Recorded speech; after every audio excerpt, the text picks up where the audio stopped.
Good morning, class. Today we are dealing with word formation. As I said to you earlier last week, hope everyone is doing well. Okay, we thank God for that. We are starting. When you say word formation, every language has the capacity to create new words into its vocabulary. So the same applies to English language. So the process by which the English language passed through to get new vocabs into its lexicon is what you call word formation processes. So since since the world keeps on changing, new words are also created to meet the new experiences. Okay, we have two types of word formation. There is internal and external ways of forming words. When you say internal, it means within the language itself, we can create new words. The same way, outside the language, English language, we get words from other languages to include it into the language. So this one is what we call external. It is external because it is not within the angle of English language, but rather outside the English language. Okay, many words have been borrowed from other languages. So this process is called borrowing. Borrowing means getting new words into the language from outside a language. So you have new words like eat, pretty, yield, kinsey. All of them are not English languages. They are from Greek, some are from Latin, and others. Even in our local languages, like the Ghanaian languages, we have the word dumso. It is now in the English lexicon, which does not belong to English language themselves, but they borrowed it, and now they can use it worldwide. We have other ones also. Word like Charlie, that's the surface that we wear. It is in the dictionary, it is in the it is used worldwide, but it is borrowed from our local language. Okay, now we are coming to deal with the internal way of forming words within the languages. We have four main processes by which English language can form words within it. So we are taking them one by one. I hope everyone understands. Okay, first one is prefixation. Prefixation. When you say prefixation, it means there are already existing words and we are adding a prefix. When you say a prefix, they are morphemes that we can add before the base or the original word to get a new word. I hope you understand. So prefixes is the way of creating new words by adding a morpheme or a prefix before the base of a word to get a new word. In these cases, it can change the word from its class to another class. That is from a noun to a pronoun or from a noun to an adjective. And some of them can maintain it. It can maintain it is from it is a noun. And when you add a prefix, it becomes the noun itself. Okay, we have prefixes. Examples of prefixes. We have n. When you add n plus throne, you get enthroned. So throne is a word. We have gotten a new word from this throne, which is enthroned by adding the n. Have you seen? Enthroned is a verb. You are enthroned. But throne itself is a noun. So immediately I add this, so I've gotten a new word into a new word class.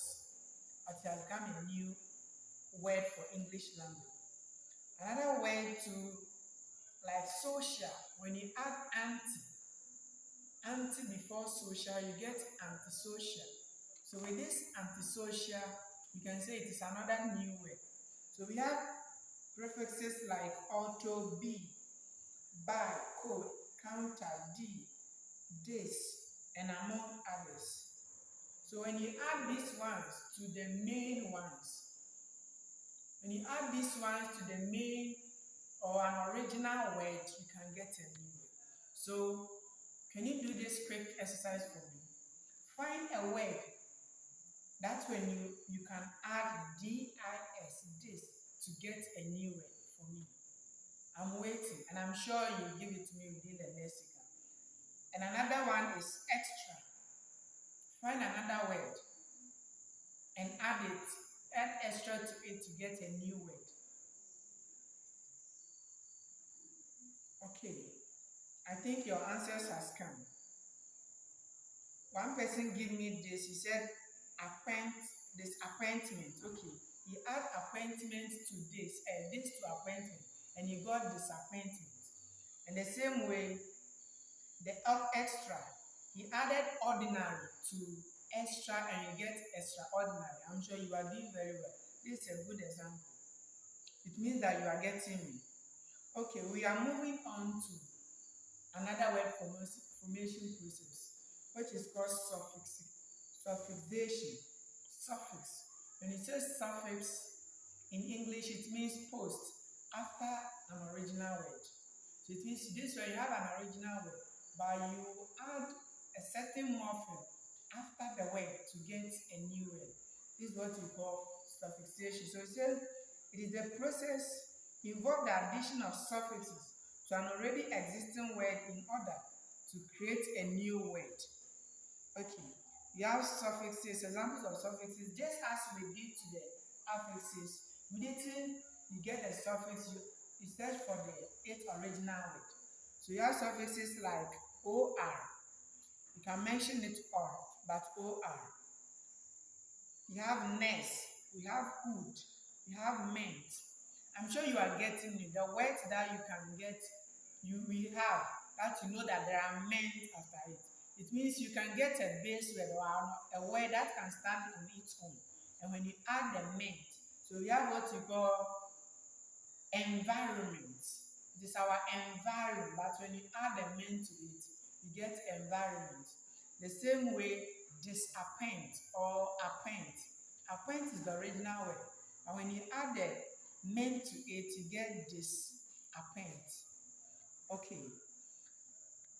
I'm sure you can give me more examples. Everyone should write more examples into his note. I'll check it later. We are moving on to the next word formation process called conversion. When you say conversion, you know, to convert, to transfer, to move something from one state to another. So the same idea, say in this process, new words are being created by changing it from one word class to another word class without changing. When you say changing, without adding or subtracting anything from it. Negatively, the word is there, but you can change it from another word class and it will change its meaning and we get a new word out of it. Meanwhile, it is the same spellings. This is what we call conversion. Let's have to look at examples of conversion. We have words like release. Words like release. Release, normally we will say it is a verb. To release something. So you have example here like, they have released Kwame from prison. To release Kwame from prison, it's a verb. But you can change it to noun by saying Kwame's release from prison. Kwame's release. Have you seen the possessive? Kwame's release. Like you saying Kwame's car, Kwame's shirt. So Kwame's release. In these cases, the same spelling, the same way, but it has become different. You have changed it from verb to noun. The same way we have cheat. Don't allow Kate to cheat you. Kate has become a cheat. Don't allow Kate to cheat you. Kate has become a cheat. Have you seen the first one is a verb, the second one is a noun. We have another one from adjective to noun. We have black. We have Kojo is a black actress. It's an adjective. But you can say in US, blacks can also become respected leaders. In US, blacks refers to the Africans. Have you seen? So in US, blacks. It become a noun. I'm sure you understand. You are getting it. To change it, you just don't add anything, but you just move it from one word class to the other, and it becomes a new word. Okay. Think we can move on. We have the last major word formation process is compounding. To compound means to multiply, to add something which is four. Compound means two things. Okay, so it's a compounding. It consists of two or more free morphemes or base words which have been combined to form a new word. Two or more words which you combine to get one word. This one, immediately I give one answer. I'm sure everybody can give me a whole lot of answers. Like headmaster. That head is a word. Master is a word. And when you combine it, it becomes one word. So you have headmaster. Girlfriend. I'm sure you have now gotten the trend. Adding the two words. Black actress. We have mother-in-law, prisoner of war, editor-in-chief, headache. Have head and ache. All of them are words on their own. Songwriter. So basically, these are the four major word classes that we have. We have other word classes, but for our level, I think we are dealing with these four. If anyone has questions, you can drop it. Since we are using technological way, we are adopting it as you are watching me on your various platforms. You can drop your question. Okay. I think somebody has sent me a question. He asked me what's the difference between compounding and conversion. Compounding and conversion, because compounding and conversion. Okay. With compounding, though you can see that the word two, we have two words. They can come from different word classes.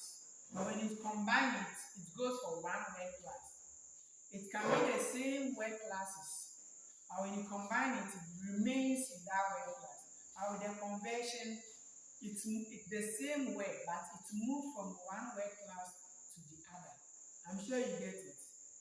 Headmaster. All of them, they are noun. When I combine it, I get the same noun. We have one here.